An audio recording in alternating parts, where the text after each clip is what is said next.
Le soleil se filtrait difficilement à travers la canopée épaisse, transformant la forêt des perdus en un labyrinthe d'ombres dansantes.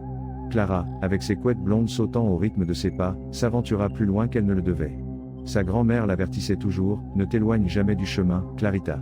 Cette forêt avale les enfants curieux. » Mais Clara, avec ses 8 ans et une imagination débordante, pensait que les histoires de sa grand-mère n'étaient que cela, des contes pour faire peur. Au début, tout était fascinant. Le sol couvert de feuilles craquantes sous ses bottes, le chant lointain des oiseaux, l'arôme de terre humide et de mousse.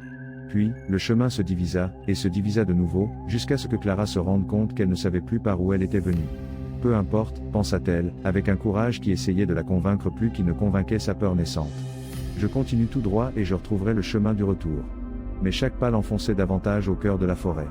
Les arbres se dressaient comme des titans silencieux, leurs branches entrelacées formant une voûte sombre qui bloquait presque la lumière du soleil. Le silence se fit palpable, un silence pesant, interrompu seulement par le murmure du vent qui semblait emporter avec lui des voix lointaines. C'est alors qu'elle les vit.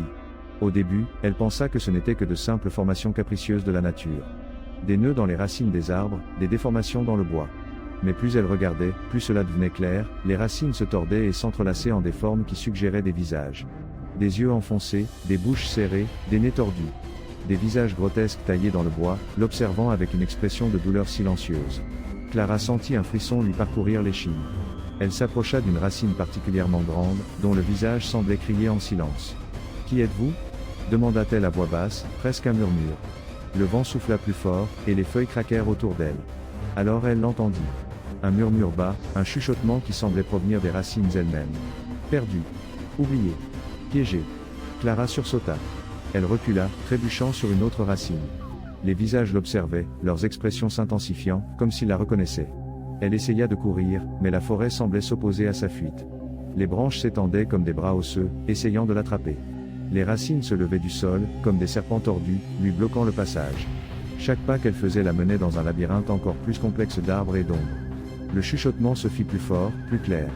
Maintenant elle pouvait distinguer des mots, des noms d'enfants. Samuel. Sophie. Daniel. Et alors elle entendit son propre nom. Clara. La terreur la paralysa. Elle resta immobile, le cœur battant fort dans sa poitrine. Les visages dans les racines l'entouraient, formant un cercle autour d'elle. Ils semblaient s'étirer vers elle, leur bouche s'ouvrant dans des cris silencieux de désespoir. Une voix, douce et mélodieuse comme le chant d'un oiseau, mais terriblement inquiétante, résonna dans son esprit. « Reste avec nous, Clara. Tu ne seras plus seule.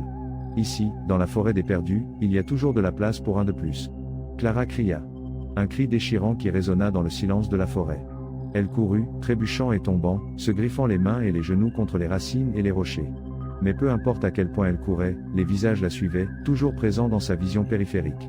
Soudain, elle se retrouva dans une clairière. Au centre, un arbre géant, plus vieux et plus imposant que tous les autres. Ses racines étaient épaisses et tordues, et sur elles, taillées avec une précision macabre, se trouvaient les visages les plus horribles que Clara ait jamais vus. Des visages d'enfants, de filles, de vieillards, tous avec une expression de souffrance indescriptible. Du tronc de l'arbre pendait une balançoire faite de lianes. Clara, hypnotisée par la terreur, s'approcha de la balançoire. La voix dans son esprit se fit plus forte, plus insistante. « Monte, Clara. Juste une balançoire. Tu vas adorer.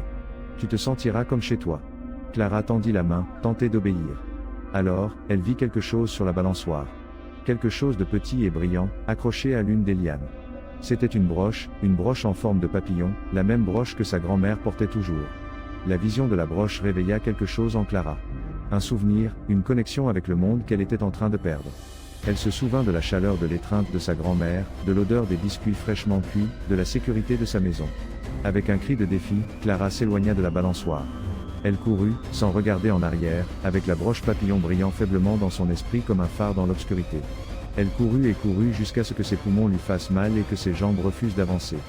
Finalement, elle s'effondra au pied d'un arbre, épuisée et terrifiée. Elle ferma les yeux, s'attendant au pire. Mais le chuchotement avait cessé. Les visages ne la suivaient plus. Le silence, bien qu'encore inquiétant, n'était plus oppressant. Elle ouvrit les yeux lentement. Le soleil se filtrait à travers les feuilles, illuminant le sol de la forêt. Elle n'était plus au cœur de la forêt des perdus. Elle était près du bord, près du chemin qui la ramènerait à la maison.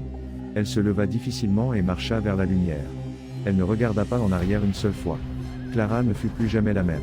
Elle n'oublia jamais les visages dans les racines, le chuchotement des noms perdus, la sensation d'être observée par quelque chose d'ancien et de maléfique. Mais elle apprit aussi une leçon précieuse, que même dans l'obscurité la plus profonde, l'espoir peut briller comme un petit papillon, vous guidant vers la lumière. Et surtout, elle apprit à écouter sa grand-mère. Parce que parfois, les histoires qui font peur ne sont pas que des contes. Parfois, ce sont des avertissements. Et parfois, elles peuvent vous sauver la vie.